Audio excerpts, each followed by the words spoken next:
Welcome to The Truth About Taxes and Retirement. This podcast is brought to you by SavingYouTaxes.com and hosted by J. Barry Watts. As an advanced tax strategist and enrolled agent federally licensed by the IRS, Barry is uniquely qualified to go deeper into the Internal Revenue Code than most accountants. He understands and interprets its provisions, explaining how they'll help you reduce income taxes you owe so you can direct that previously wasted tax money into tax-free accounts that you can enjoy in your retirement years. Now, on today's episode. Have you ever wished that you could put as much as you want to in your Roth IRA with no limits? Well, today on The Truth About Taxes and Retirement, we're going to unpack a little-known mechanism that provides tax-free income without the income or contribution limits that accompany a normal Roth IRA. If tax-free income is your desire, then you'll want to absorb every word of this edition of The Truth About Taxes and Retirement. And now here's our host, J. Barry Watts. Welcome to this edition of The Truth About Taxes and Retirement. I am Barry Watts, and welcome to the studio, my co-host, retirement designer, tax strategist, and state senator, Eric Burlison. Good to be here. We're glad that you're here today. So, Eric, I want to start off by just asking you a simple question. If they would change the rules on Roth IRAs so there were no income limits and no limit on how much you could contribute, how much would you want to put into a tax-free Roth IRA? That's a great question. Anytime you see limits that the federal government has put on something, it means it's really good. So they want to limit how much you can utilize. So in my opinion, I'd want to put as much money as I could. As much money as possible. I've asked that question to a lot of people over the years, and the answer I always get is as much as possible. Well, I've got some news for you. They haven't changed the rules. So the question was kind of a silly question, because there are rules that do limit on how much you can contribute to a Roth IRA. But we do have an asset management vehicle and strategy that is tax-free, like a Roth, and it doesn't have any income or contribution limits. And that's what we're going to talk about on the show today. So let's begin by thinking first about what the major concerns that a person ought to have as they look toward retirement. One of those major concerns is going to be increasing income taxes. I don't think there's any question taxes are going to go higher. The law already says they'll be higher in 2026. I think with the change in administration, they're probably likely to go higher sooner than that. And I think within the next 10 years, we'll probably see taxes double. We've got a podcast on that whole topic if someone's interested in that, rather. The second major concern people have is often long-term health care. And the big question that's born out of this tax issue and this healthcare issue is, in light of those two things, do I have enough money, or will I have to depend on the government later in life? Yeah, and I think we've seen that come to light this year, the need for really good, not just long-term care, but good long-term care. Well, and we've also seen this year a dependence on government for money. A socialism creeping in kind of attitude. And when you think about where the government gets its money, if you were going to depend on the government, where does the government get its money? But from the people. The government doesn't have any money of its own. When people talk about, well, I'll just get some government money, I'll just let the government pay for it. It's the people. It's you and me who are paying those bills. And so the only way the government can get more money is they either tax it out of the people or they print it. And if you'll think about it, printing money is actually kind of tax in another form. Yes, it's just tax that it's just taxing the money that you've got sitting in the bank. Yeah, reduces its value. Did you know that the money supply, I can't believe I'm talking about money supply here, by the way. I remember the long-haired dude at the University of Missouri back in the early 80s who was standing up at the board talking about M1 and M2, which are the two measures of money supply. And I had no idea what he was talking about. I didn't care. All I wanted was my grade so I could get out of there. And here I am on a podcast today talking about M1 and M2. That's just a crazy thing. But the money supply as of October 2020, and when they measure the year-over-year growth of how much money is in circulating, the money supply has increased this year by 37.08%. What that means is the government has injected 37% more money into the economy than existed in the year before. They printed 37% more money. And so what that means is $1 in 2020 has only about 63% of its power to command goods and services that it had in October of 2019. So you see, you've really been taxed, and it just happened quietly and you didn't know it, and weren't paying any attention. And it happened while people were shouting and yelling and screaming for the government to give them more money. And this has kind of produced a sense of good times that we are experiencing. The stock market is at an all-time high. Yesterday, many of the accounts we manage, including my own, hit an all-time record high. And that's exciting. We all feel good about that. But then you go back and realize, well, but my dollar's worth 63 cents on the dollar compared to what it was a year ago, 37% less. So it takes some of the punch out of that. Right. And then you look at interest rates. Well, interest rates are at all-time lows. And so there's plenty of capital available. This is a great time to borrow cheap money if you're wanting to build something or expand your business in some way. And yet all of this good news doesn't really come from pure economic conditions. That's where I, as an economist, to the degree that I am, I do have a degree in economics, but it's where I, as an economist and a financial planner and a strategist, get a little bit concerned, because I want to see money supply increasing because of pure economic conditions. I want to see the markets doing well because of purely how much we're producing in the country.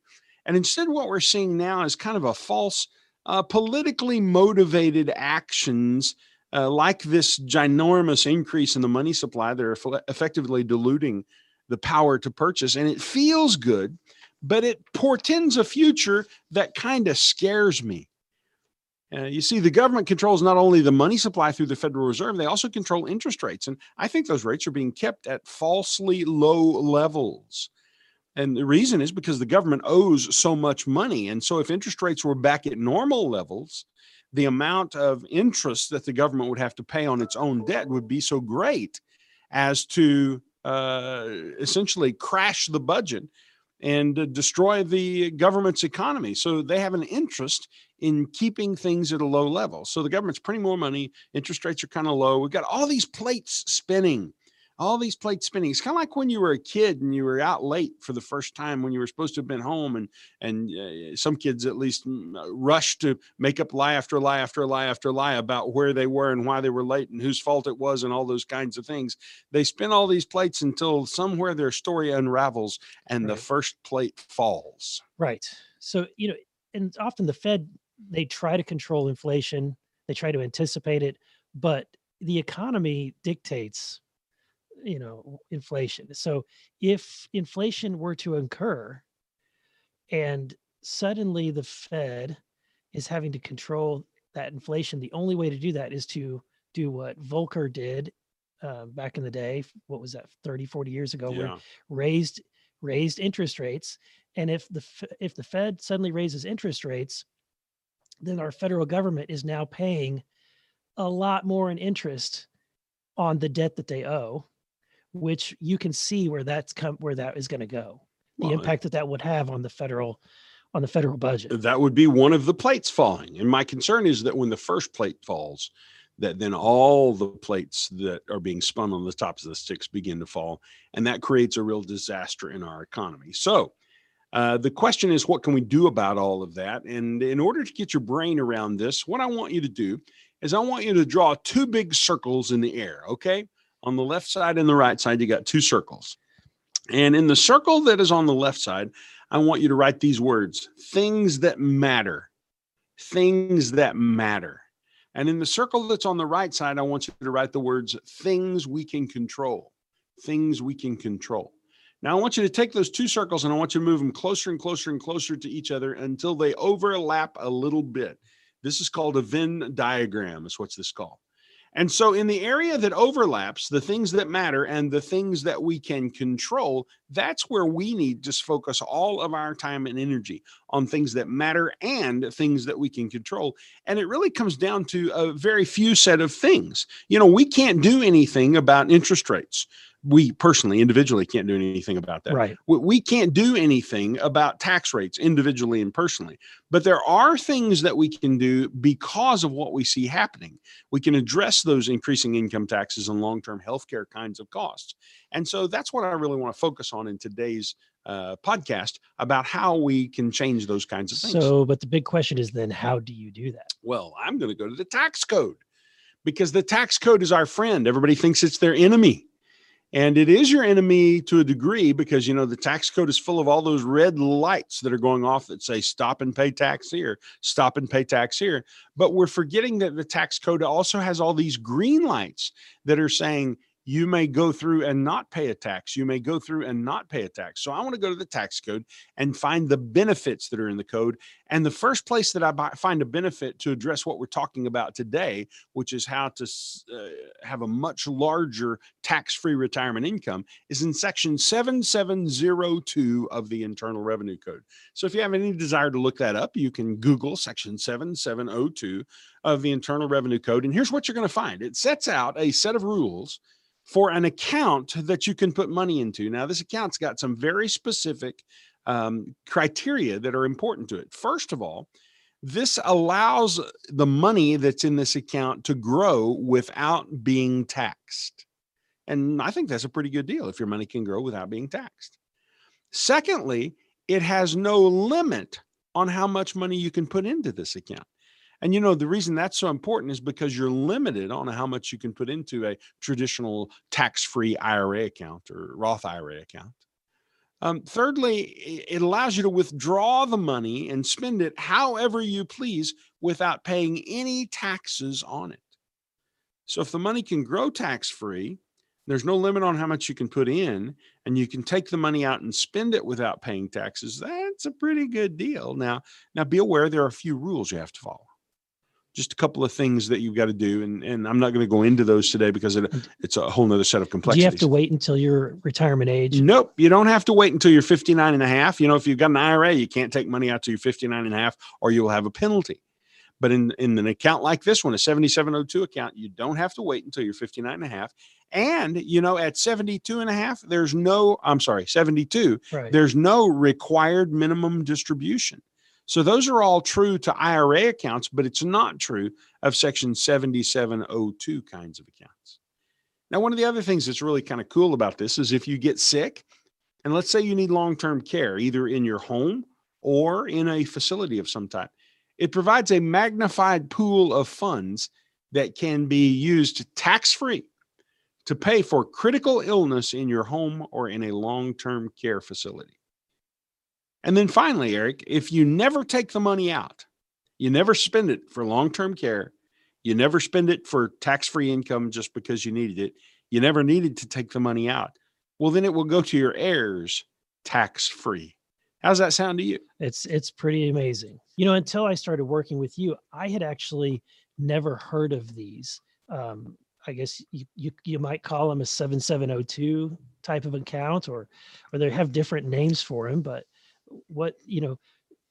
sometimes people call them different things. Well, I've heard them referred to by all of those names. And I will tell you, by the way, I use an account like this for myself. I have an account like this set up for my parents. Most of my clients, I would say 85% of my clients have these accounts set up. There are a few of them who don't qualify for whatever reason. And these accounts are called by a couple of different names. You can call them a 7702 account if you wanted to. Sometimes they're called PIRAs, Private Insured Retirement Advantage Accounts, PIRAs, or some people refer to them as LIRPs, L-I-R-P, which stands for Life Insurance Retirement Plan. What this really is it's a specially structured life insurance contract that is designed to minimize the death benefit component, because all the expense in life insurance comes from those death benefits. So it's designed to minimize the death benefit component and follow the IRS rules in a way that allows it to maximize the buildup of the cash value inside the life insurance that can be withdrawn tax-free. And so when I say the word life insurance, a lot of people kind of roll their eyes, or at least I imagine that they are reluctant to enter into that conversation. And I want to talk for just a moment about why I think some people think that they don't like life insurance. It's because, first of all, what's been presented to them in the past and what they understand is not life insurance. What they understand is death insurance. You put all this money in and you get it if you get more money out if you die. Well, that's not a topic anybody wants to address. And secondly, you put all this money in, and if you don't die, then it feels like you never get any money back out of it. So that really is kind of death insurance. But what we're talking about is life insurance, the living benefits that can be created by a contract with an insurance company. And most people have never been shown how those living benefits work and how they can be used beneficially for them. No one's ever explained to them about the tax-free growth potential that exists inside life insurance that's unlimited. You see, in an IRA account, it's limited. In a Roth IRA account or a Roth 401k, it's limited. You can only put so much into those. But inside of a life insurance contract, which can grow tax-free, it's unlimited. And so people tend to feel like things are good for the insurance company and not good for them. And that's because they have never really understood how life insurance works. Now, I'll tell you this, if you've ever sat across from a widowed spouse and delivered a death benefit check, it causes you to feel dramatically different about life insurance. And just last week, I learned that a client of ours has pancreatic cancer. And the prognosis is very bad. And the first thought that I had when I learned about this diagnosis was that I'm so glad that 2 years ago we set this person up with one of these LIRP, life insurance retirement plans, because though he isn't likely to live to enjoy the tax-free income, if he needs care at home or in a nursing facility, it's going to be paid for. And if he doesn't wind up needing that care, then his wife will receive hundreds of thousands of dollars in additional income to provide for her retirement. So there's really a good thing about life insurance that a lot of people overlook. Yeah, because death benefits are really just one of the benefits of a life insurance, of life insurance. The other benefits are really living benefits, while your part that you are able to benefit from without having to die to get the benefits. Yeah, that's kind of the life insurance part, the life portion of life insurance, because you don't have to die to get those benefits. And that's kind of a good thing. What is it Clint Eastwood said? Dying ain't much of a living, boy. And you get an extra bonus if you know what movie that came out of. Yeah, I didn't think so. The Outlaw Josie Wales. Oh, I've seen it. I just don't know it. Yeah, Eastwood said, dying ain't much of a living, boy. And that's why nobody wants to talk about death insurance. Right. By the way, doesn't Bon Jovi have a song, Dying Ain't Much of a Living Boy, as well? Now that's a good pop culture reference. There's a song out there. I think it may be by Bon Jovi, but I'm not sure. So anyway, the whole idea is that there's death insurance and there's living insurance. And the good part about living insurance is it provides tax-free income for life and tax-free healthcare benefits for home care or for a nursing home. And that's the part that I think is the key. Even people who don't like life insurance policies or whole life policies will recognize that it's extremely important, even more so important today, that people get long-term care policies. However, if anybody's ever looked on the market and tried to purchase a long-term care policy, they have found that they're extremely difficult to get and almost cost prohibitive to get anymore. And so what's so unique about these types of plans or purchasing it along as a living benefit of your life insurance policy is that you're able to access that long-term care policy as a living benefit, and in a much more affordable way. Well, that's exactly right. And so while we hope that none of our clients ever use the long-term care provision, we know that typically 3 out of 4 individuals age 65 and older are going to need long-term care of some type. My grandmother needed it before she died. My dad, who's in his late 70s, doesn't need long-term care, but he did tell me yesterday, funny conversation we were having on the phone. He said, I'm planning on getting old if you haven't thought about it. And he was explaining to me why he was putting a fireplace insert in that burned gas instead of using wood pellets. I was trying to convince him to buy a pellet stove. And he's like, no, I don't want to deal with those 40-pound bags. My father-in-law did the same thing. All right. Well, so, and I have to confess that I'm facing this. I'm only in my 50s. But I don't find that I've got the spryness of leg that I had when I was in my 40s, just a young wee lad like you. And unfortunately, you're going to find that out too. So it's important to have these strategies in place. In fact, I'll just go ahead and mention to you something my wife told me. When we set up my plan, she was looking at how the plan I have works. And she said, so this would buy your life insurance. Now, you need to know I'm 6'2" and weigh about 270. My wife is, I don't know, 5'1" maybe, and weighs about 109 pounds. So she's little bitty. Right. And so she can't handle my body physically. She can't move me. But she's a registered nurse. She spent her entire career dealing with old men. And so she said, what this would allow me to do is, she said, I could use this money to buy the muscle that is required to move you if you needed care. And she said, I could direct your care, but I would have to hire somebody else to be the muscle.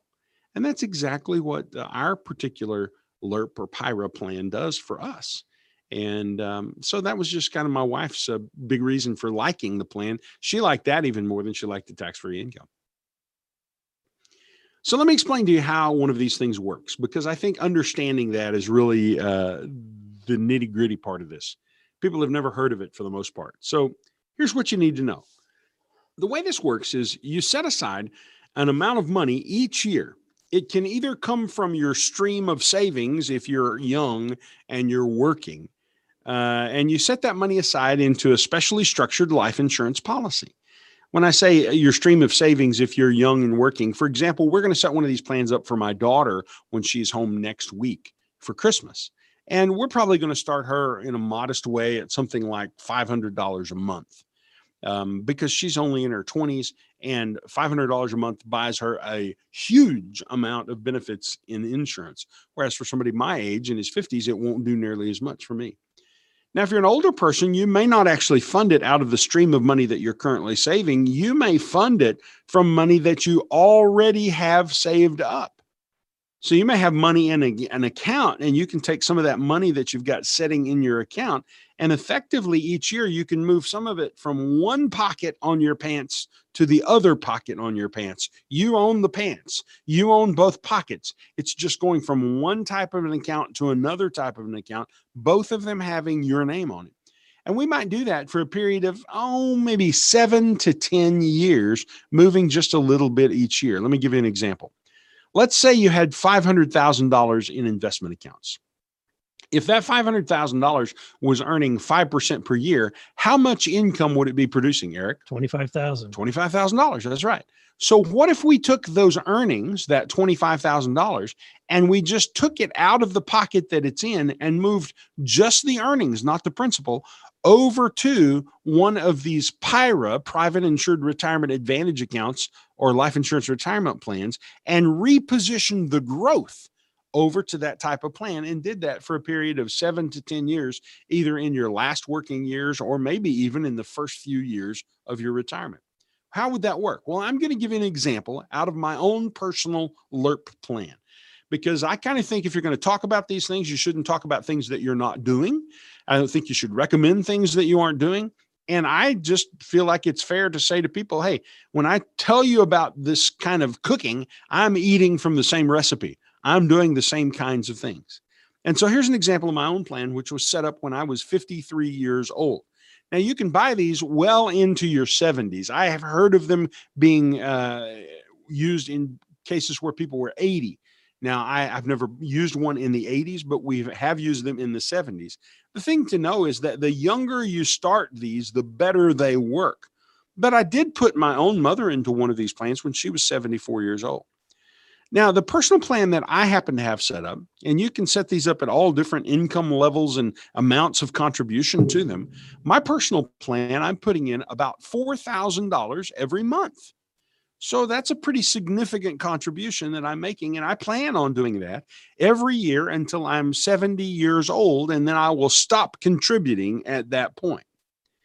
Now, what that does for me is it creates a plan that, first of all, does have a death benefit. And the death benefit increases every year as I contribute to the plan. It starts at about $800,000, and the death benefit will grow to be about $1.8 million. And so that's the reason I sleep at night with one eye open. If my wife finds out how much that death benefit is, it could be bad for me. I'm just joking. Better not let that out. Yeah, I love you, baby. It's all okay. So I've got this death benefit that goes from 800,000 and it grows every year, and it'll top out at about $1.8 million sometime in my late 60s. And let's just stop and think about that for a moment. If I got a bad health diagnosis, like our client who has the pancreatic cancer diagnosis, well, at least one of the things that I can have some confidence in is that if something happens to me, my wife's not going to be destitute. She's going to have 7 figures, over $1 million, tax-free, that she can use to live on and provide for her. And she hasn't worked outside the home in many years, so she doesn't have a big pension or a big 401k account or anything like that. She's depending on me to take care of her. And this is a way that I would have taken care of her. So my own plan not only provides that death benefit, but as I mentioned earlier, it provides a long-term care benefit. Now, the amount of long-term care benefit that my plan provides is approximately $780,000. That's almost $800,000. You were going to say something. That's a healthy amount. Well, it is a healthy amount. Yeah, most people don't spend that much in long-term care. In our market here in Springfield, Missouri, USA, right in the heartland, the top end of long-term care that you can buy costs about $10,000 a month. If you were getting everything provided for you, you were in intensive long-term care, so to speak. So that's going to be about $120,000 a year. So that would provide me about 6 years worth, maybe 7 years worth of long-term care. And that would all be provided out of that account. And my wife wouldn't have to tap any of her other retirement accounts or any of the other financial assets to care for me. You see, that's one of the things that happens with this long-term care issue is we spend all the family money taking the first person through long-term care. Then that person dies and the surviving spouse has not only lost their spouse, but they've lost the family fortune as well. Right. And so many people, especially serving in the state level, it's really a hit on the state, but because so many people look to the state to take care of them in long-term care facilities.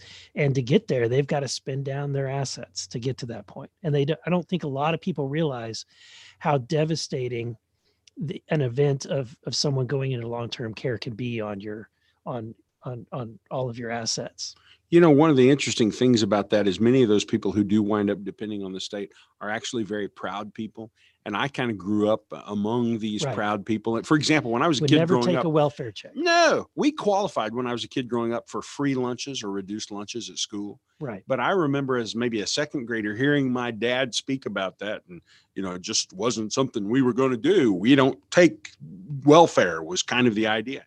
And so it's amazing to me how many people who grow up in that kind of atmosphere, who live all their life carving their own way, doing their own thing, get to the end and think, well, I'll just let Medicaid pay for it, not realizing that Medicaid is just welfare. It's welfare. Exactly. So we want to avoid that. And this kind of plan helps me avoid that. So what are my benefits? Well, I've got a death benefit of $800,000 to $1.8 million. I've got almost $800,000 in long-term care benefits. But the one I really like is the one that comes next. I've got a tax-free income that will start when I'm 70 years old, and it's going to be $95,000 a year tax-free, and it'll last till I'm 100 years old. That's pretty good.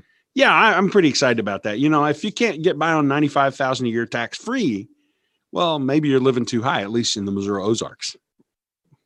That's pretty good. And so I think we can, and that would be on top of Social Security. Well, on top of Social Security, that's exactly right, and any other pensions that might exist.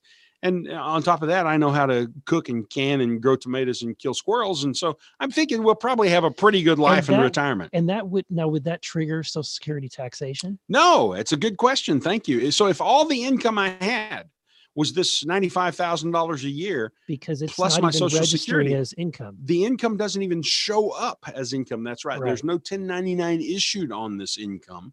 And so my Social Security then would be tax free. Right. So I would earn that income from age 70 to age 100. Go ahead. So this is really kind of mind blowing, because you could essentially be making hundreds of thousands a year in income, and to the federal government, you're making nothing. That's exactly right. That's exactly right. The government would view you as, quote, one of the poor folks. Right. And therefore they wouldn't charge you a tax on your Social Security. So let me give you a summary of this.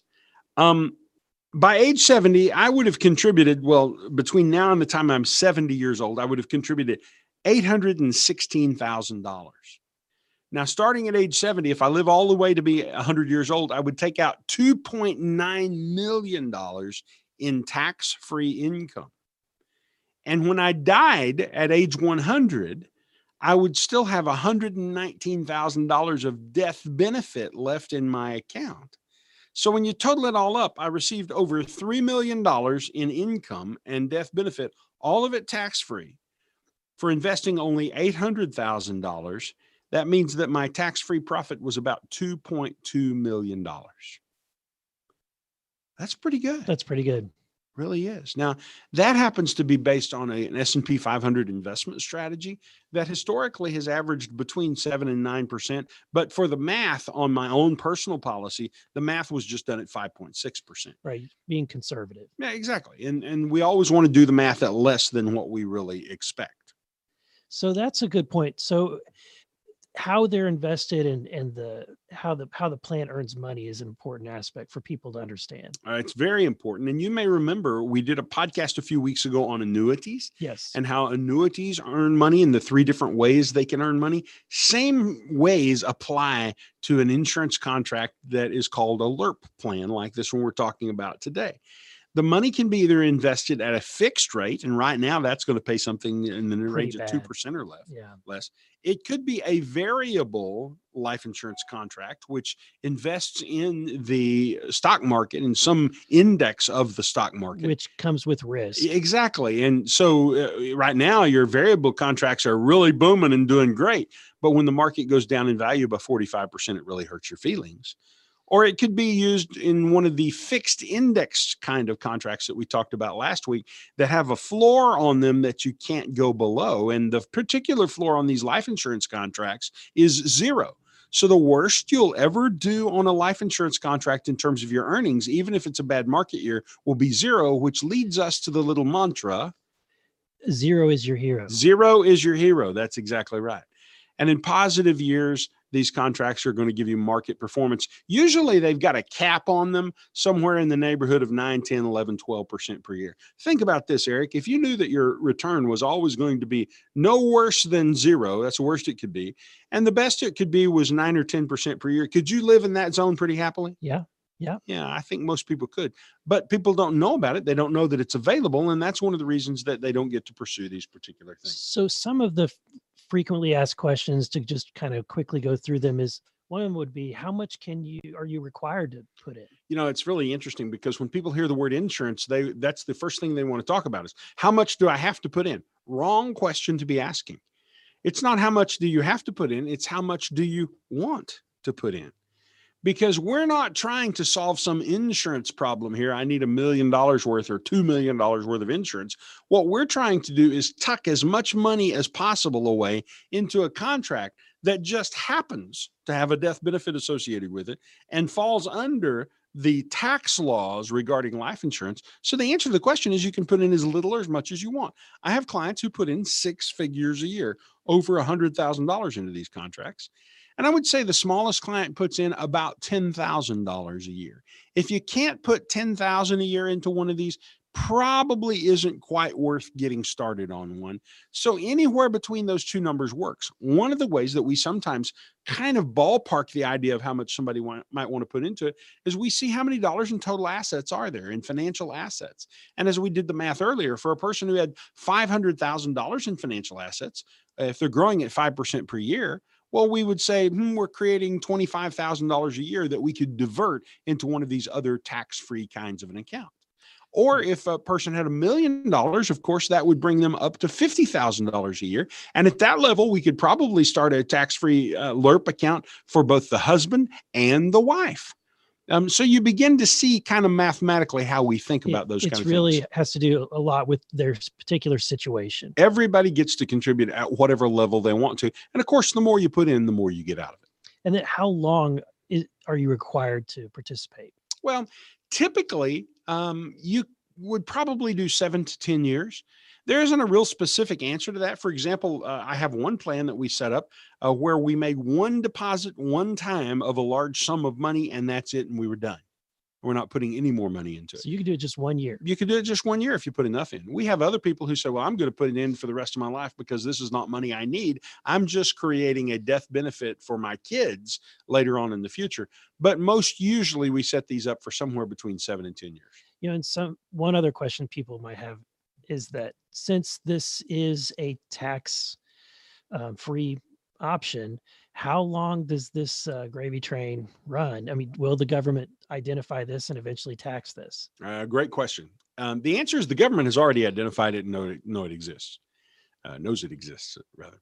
So here's kind of the way we think about that. When the government got wind of this and started looking at it a long time ago, it led to some legislation, because what was happening is wealthy people were setting these plans up, and they were setting them up so they had only $100,000 in death benefit, and they were cramming $1 million a year into their policy. And the government said, no, that you can't do that. That's cheating. Because really a lot of people if you make a lot of income, you can do this, but you can't do a Roth. So this is kind of for those high income earners. You can see that this is the one tool that they're going to use. Well, and they were really using it excessively. And so the government came along and they adjusted the rules a little bit. And they said there has to be a relationship between how much money you're putting in and how much death benefit the policy has in it. You can't just do $100,000 policy and then put $5 million a year into it. That's no longer allowed. But the people who had those set up before the government passed those rules, which were in the TAMRA and TEFRA, those were the names, the acts that the Congress passed. If you had it set up before that, then you can still contribute as much money as you want to into those particular policies. And not have a very high death benefit. That's exactly right. Now, here's what we think. We think the government's never going to mess with this. And there are 2 or 3 reasons. First of all, the government has a vested interest in people having life insurance. Right. Because the government doesn't want you to die and then depend on the government. The government needs you to take care of yourself. And having life insurance for you and your families is one of the ways that you take care of yourself. Right. So why would the government mess with that? Secondly, you have to look for the lobbies. Now, you're a senator, you get lobbied. Yes. And you get lobbied by the insurance lobby. Yes. And I don't know which lobby has the most money, but I'm pretty confident that the insurance lobby will be at the top of the heap. It's up there. Yeah. And so you want to say something else, or is that enough said and you need to move on? Just as a legislator, I'm just thinking that it would be politically toxic to pass something that would go after people's life insurance policies. Exactly. So when I'm speaking in public, what I'll often do is I name our congressman, here in the 7th District of Missouri, that's Billy Long. Shout out to Billy if he's listening to the podcast. And I'll talk about how, imagine the death occurs and the hearse is going by with the body in the back of the hearse, and mama and the little kids down around her ankles are hanging on. Mama's in her gingham dress, and the little kids are down around her knees hanging on and sobbing. And imagine the voiceover on that commercial saying, "Call Billy Long, tell him to take his hands off your life insurance." Right. The government needs you to stay insured. And honestly, even I would say, especially at a state level, there's a big incentive for state lawmakers to want people to have long-term care insurance, because the more people that have got these policies, the fewer people that we're going to have to pay to go into a Medicaid nursing home. And the state administers the Medicaid funds. And honestly, there would be a return on investment for those, at least the taxes that we are foregoing, as long as people have got these policies in place. Well, maybe we could get some additional tax benefit built into the legislation starting on January 3rd or 4th of this year. So if I could put a little bug in your ear, Senator, why don't you see what you can do when you get to Jeff City for us? If anything that will benefit individuals and keep taxes back to the people. Yeah. Well, I think this is a solution that is going to be beneficial both to the state, but also beneficial to the individual. And that's what I'm concerned about, is benefiting the individual. And I don't think the government's ever going to get involved in this. And there's another reason for that. 85% of the Fortune 500 CEOs have these kinds of plans. Who's the Michigan State football coach? Is it Jim Harbaugh? I believe that's his name. There's a big article that has been written and published abroad. A big part of his compensation, and those guys earn I don't know, 10 or 20 or $50 million a year, some obscene number. A big part of his compensation is coming in the form of money that is being contributed to one of these kind of plans on his behalf. In fact, when we set these plans up for business owners, sometimes we'll say to them, do you have any employees that you really want to keep, like a key person in the business? Well, let's set up one of these plans and let's put some money into a life insurance plan for them, and let's let them have control over that 1/10 at a time each year over the next 10 years. And you've just glued that person in with what is called golden handcuffs. So those kinds of things are funded with plans like this. Do these LIRPs have, tell us about the fees. Are the fees higher than normal? Are there any front loaded fees? Well, the answer is yes and no. So people often think that insurance is a bad thing because the fees are really high on insurance. And the fact of the matter is, in the first few years, that's exactly true. The fees are really high. And the reason they're high is because insurance companies shove as much as possible of the expense they're going to experience over time into the first few years of an insurance contract. Yeah. So they're creating that. They're creating that financial mechanism for you. They're getting it all set up. So the expenses are all at the beginning. In the first few years, it's very expensive. But in fact, over the lifetime of one of these, the management fees on them wind up being somewhere in the neighborhood of 1 to 1.5%, very comparable to what you're paying in a management fee on money that you have in an investment account managed. So what you have to bear in mind is this is kind of like walking down the street. And imagine you're going down a street and there are two thugs down on the street corner. Right. And on the left-hand street corner, there's a thug that has a big eye on his chest. And on the right-hand street corner, there's a little thug that has a little eye on his chest. Now, the big thug with the big eye represents IRS, the Internal Revenue Service. So to pass through this street, you either have to pay the big thug with the big eye, IRS, or you can pay the little thug with the little I, INS, the insurance company. And in fact, the cost to pay the insurance company over a lifetime isn't really very high. It's comparable to the costs that are associated with a investment account. So if you're thinking short term, it's not a good idea. This is not a short-term deal. It's a bad idea short-term. In fact, one of the things that I put on our illustrations when we're showing these to clients is I'll circle the first year and I'll write the word bad next to the first year, because in the first year, it doesn't work very well. But long term, it works incredibly well. So one of the questions I think people may have, you alluded to setting one up for your daughter and that it's a great to start early. What about people who are, older? Is there a point in which people are too old to sign up for something like this? Well, I'm the classic example because I set one up for my mother when she was 74, and I'm setting one up next week for my daughter who is 24. Now, it's going to benefit both of them, but it'll benefit my daughter a lot more with a lot less money. In fact, I'm thinking that we'll probably set my daughters up with about $500 a month.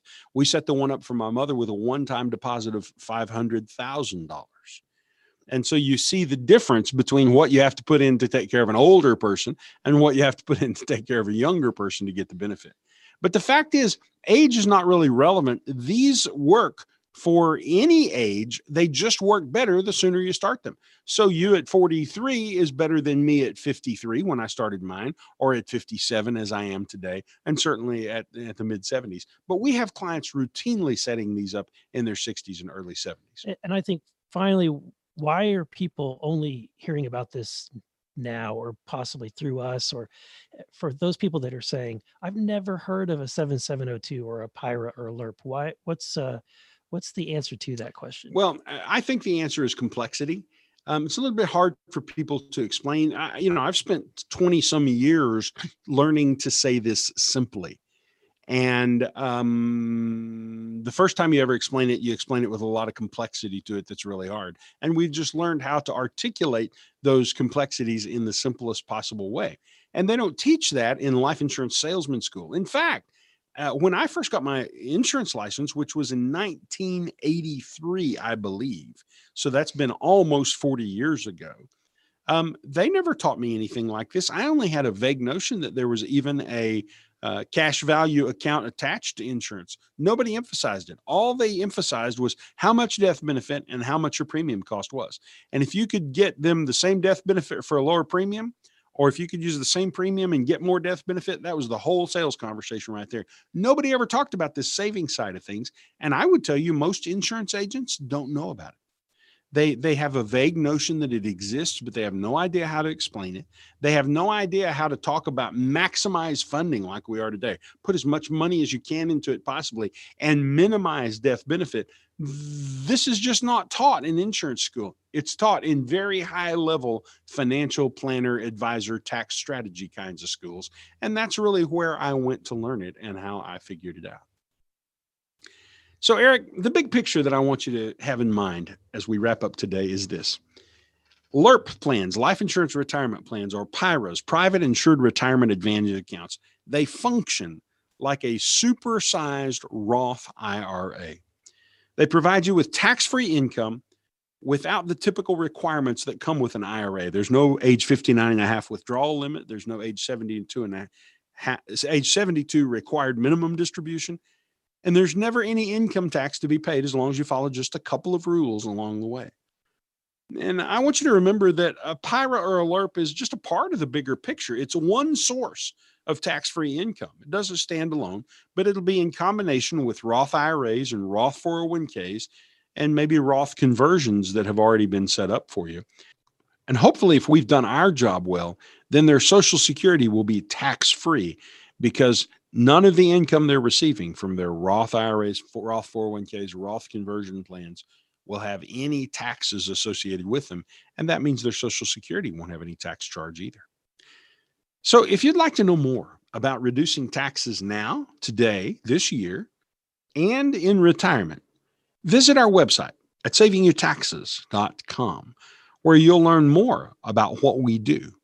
And you can reach out to us for more information, or you can schedule a conversation and see whether or not we can help you. Now, I have to tell you, we can't help everyone. Twice this week, I've had to tell a business owner that they were not in a position where what we do would be helpful to them. But we do help many people. And the only way to find out whether or not you're one of those people that we can help is by reaching out to us. And you can do that by visiting savingyoutaxes.com. That's it for today's podcast. I hope you'll join my co-host Eric Burlison and me on another edition of The Truth About Taxes and Retirement.